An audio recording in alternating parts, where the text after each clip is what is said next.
গতকালকে রেশ কাটতে না কাটতে ফের উত্তপ্ত মুর্শিদাবাদের বেলডাঙ্গা। আজ সকালে বেলডাঙ্গার বড়ুয়া মোড়ে 34 নম্বর জাতীয় সড়ক অবরোধ করে বিক্ষোভে সামিল হন এলাকাবাসী, যার জেরে যান চলাচল স্তব্ধ হয়ে পড়ে। এই উত্তেজনার মূলে রয়েছে বেলডাঙ্গা থানার মধ্যমপুর এলাকার এক যুবকের উপর হামলার খবর। জানা গেছে আনিসুর নামের ওই যুবক ভিন রাজ্য থেকে অর্থাৎ বিহারে মারধরের শিকার হয়েছেন বলে অভিযোগ।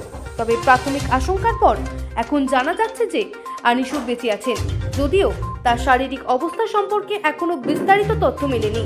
এই ঘটনাকে কেন্দ্র করেই ক্ষোভে ফেটে পড়েন স্থানীয় বাসিন্দারা।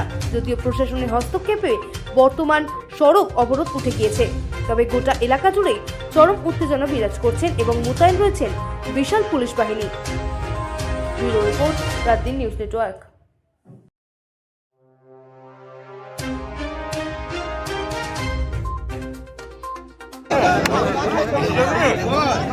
আমি নাইলে হয় খাবা, আমি নাইলে তো কাজ হয়, আমি থাকবো না হবে।